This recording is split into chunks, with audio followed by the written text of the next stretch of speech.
Cock IT the fake. ഇതൊരു average below average cinema മാത്രമേ ഉള്ളൂ. ഫ്രീ ആയിട്ട് ഒരുപാട് സമയമുള്ളവർക്ക് പൈസ കൊടുക്കുന്ന കാണാൻ പറ്റുന്ന സിനിമ. ചുമ്മാ ഇങ്ങനെയുണ്ടോ കള്ളന്മാര് ലോകത്ത്? ഈ സിനിമയുടെ സിനിമാറ്റോഗ്രാഫി ചെയ്തിരിക്കുന്നത് ഫൈസൽ അലി. അദ്ദേഹം സ്ഥിരമായിട്ട് പ്രകൃതി പച്ചപ്പൊക്കെ നന്നായിട്ട് എടുക്കുന്ന ആളാണ്. പച്ചപ്പുല്ലെല്ലാം കത്തിച്ച്. വില്യം ഫ്രാൻസിസ് ആണ് ഒറിജിനൽ സ്കോർ ചെയ്തിരിക്കുന്നത്.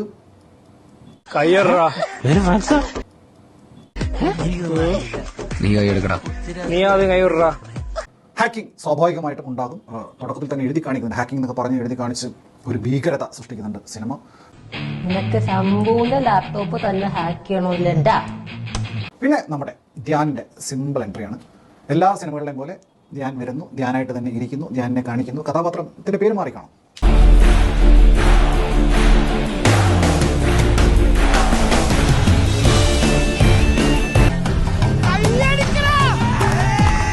പിന്നെ ഷാജോൺ ഒരു കഥാപാത്രം, അദ്ദേഹത്തിന്റെ ബ്രദറാണ്. ബ്രദേഴ്സ് ഓഫ് ഡിസ്ട്രക്ഷൻ പൊളിഞ്ഞു വീഴാറായ ഒരു ഫ്ലാറ്റിലാണ് ഇവർ രണ്ടുപേരും താമസിക്കുന്നത്. എനിക്കൊന്നും മനസ്സിലാവുന്നില്ലല്ലോ. ഇതിൽ കോമഡി ഉണ്ട്. കോമഡി എന്ന് പറഞ്ഞു കഴിഞ്ഞാല് ഉല്ലാസ് പന്തളത്തിന്റെ കോമഡി. ഏറ്റവും കോമഡി എന്താണെന്നറിയോ? എന്റെ മുതുമുത്തച്ഛനായി ഉൾക്കാട്ടി ചെന്നിട്ട് ഉഗ്രവിഷമുള്ള ഒരു കരിന്തലിനെ പിടിച്ച് നിക്കറിനകത്തിട്ടു.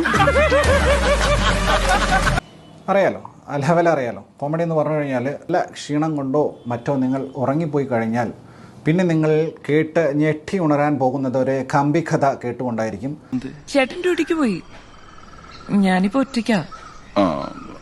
അത് നന്നായി. പെട്ടെന്ന് നിങ്ങൾ പഴയ മൊത്തച്ചപ്പി ഫയർ കാലഘട്ടത്തിലേക്കോ അല്ലെങ്കിൽ യൂട്യൂബിലേക്കോ അല്ലെങ്കിൽ ക്ലബ് ഹൗസിലേക്കോ പെട്ടെന്ന് എത്തിച്ചേർന്നു എന്ന് വിചാരിച്ചാവും ഞെട്ടി എഴുന്നേൽക്കുക. ഒരുത്തൻ ഇങ്ങനെ ഒരു കമ്പി കഥ ഇങ്ങനെ തളാത്മമായി പറയാണ്. ഇതിന്റെ റൈറ്റ് നല്ല രീതിക്ക് റിസർച്ച് ചെയ്തിട്ടാണ് ഇത് എഴുതിയിരിക്കുന്നത്. റിസർച്ച് നടത്തിയിരിക്കുന്നത് വാട്സപ്പ് തുണ്ട് ഗ്രൂപ്പുകളിലാണെന്ന് മാത്രം. ഈ സിനിമയിലെ തുണ്ട് ഗ്രൂപ്പുകളുടെ പേരെന്ന് പറഞ്ഞു കഴിഞ്ഞാൽ ഭയങ്കര കിടുവ. നടികൾ വെടികൾ ഒരു തുണ്ട് ഗ്രൂപ്പിന്റെ പേരാണ്. ആടയില്ല ഉടലുകൾ മറ്റൊരു തുണ്ട് ഗ്രൂപ്പിന്റെ പേരാണ്. ധ്യാനിന്റെ കഥാപാത്രത്തിന് ചില ഹോബീസ് ഒക്കെ ഉണ്ട്. ഒരു മരത്തിനടയിലൂടെ ഒരു സിംഹത്തിനെ കണ്ടു. ഇയാള് പെട്ടെന്ന് പോക്കറ്റിൽ പേഴ്സ് എടുത്തിട്ട് ഒരു കയ്യിൽ തോക്കൂലൊന്നുമില്ല. ഈ സിംഹം ഇങ്ങനെ അടുത്തടുത്ത് വന്നോണ്ടിരിക്കുക. പെട്ടെന്ന് പേഴ്സിന് പോക്കറ്റിന് പൈസ എടുത്തിട്ട് ഒരു 2000 രൂപ എടുത്തിങ്ങനെ സിംഹത്തിനെ കാണിച്ചു. കാണിച്ചുള്ള സിംഹം ഓടി രക്ഷപ്പെട്ടു. എന്തുകൊണ്ട് 500 രൂപയുടെ നോട്ടല്ലേ 2500 രൂപ കാണിച്ചു. സിംഹത്തിന് മനസ്സിലായി ഇയാളെ ചില്ലറക്കാരല്ല. പിന്നെ ധ്യാന്റെ മോശം ഉണ്ട്. ഞാനിങ്ങനെ ഭയങ്കര ഇടിക്കും ഞാൻ എന്ന് പറഞ്ഞിട്ട് ഇടിക്കുന്നുണ്ട്. ധ്യാൻ ഭയങ്കര ഇടിക്കാരനാണ് ധ്യാനിനകത്ത്. ആരാടാ റമോ നിന്നോട് ഈ അപവാദമൊക്കെ പറയുന്നത്?